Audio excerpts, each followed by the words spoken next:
H3O! Ha ha ha! Over!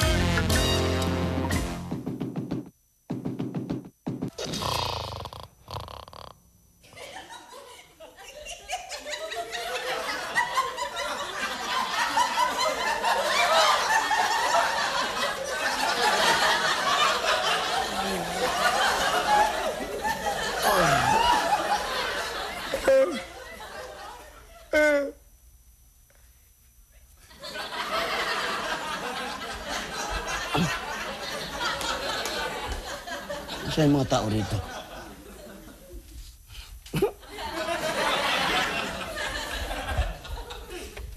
Asan na yung mga tao rito? Ba't ang aga-ata magsialis ng mga tao rito?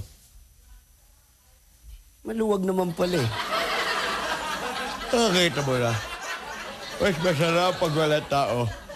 Ako, maluwag. Sana laging ganito. Para walang istorbo, ang sarap matulog, walang malaking dragon na maingay, baklang kalbo, kung sino-sino nandito. Solong-solo ko ito. Maaga sila nagsilayasan.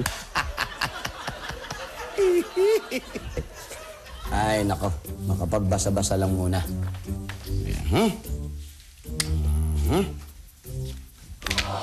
Uy, Johnny! Mami! Gising ka na pala. Good morning, Mami.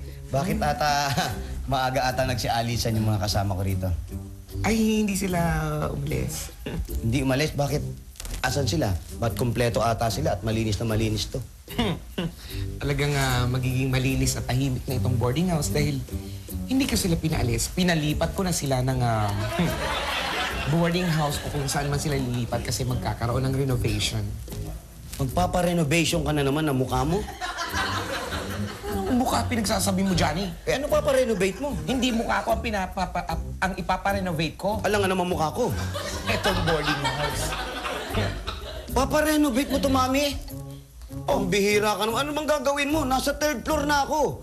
Baka pag pinagawa mo pa to, nakadikit na ako parang kabaong na nakadikit na sa kisame yung mukha ko. Ang puso mo, Johnny. Ikaw naman, palabas ko lang yan na kunwari magpapa-renovate ako dahil para may iba naman yung mga borders ko. Sa madaling sabi, palabas ko lang para lumipat na sila. Eh, paano ko, Mami? Actually, kasama ka nga dapat talaga na gusto kong palipatin eh. Oh, Mami naman, oh. Eh kaya lang eh, meron kang loyalty award sa akin kasi 30 taon ka na eh.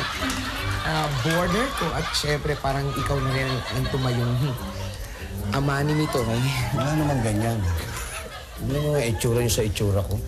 Tapos sabihin niyo, sunod niyo mag-asawa na tayo. Walang ganyan, Mami. Dito ko na kayo Ibig ko tulungan sabihin, mag-ina. ikaw ang parang naging ama-amahan ni Mitoy. Kasi syempre, matagal ka nang naninirahan dito sa amin. Eh, yun ang sabihin niyo eh. Nakaka-nervous. May papisil-pisil ka pa rito. Pero, Mami, ako dito lang ako, ha? Hanggat gusto mo, Johnny. Kasi parang ang bigat naman sa kalooban ko kung palilipatin kita. Hindi ba?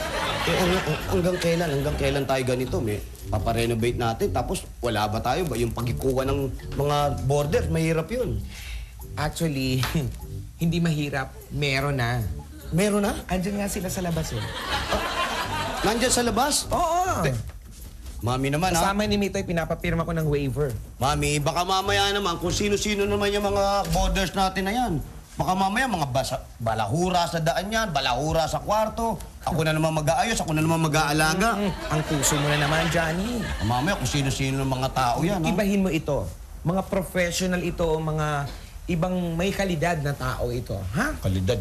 Yung sinabi niyo sa akin, kalidad, nakakailang borders na tayo, puro hampas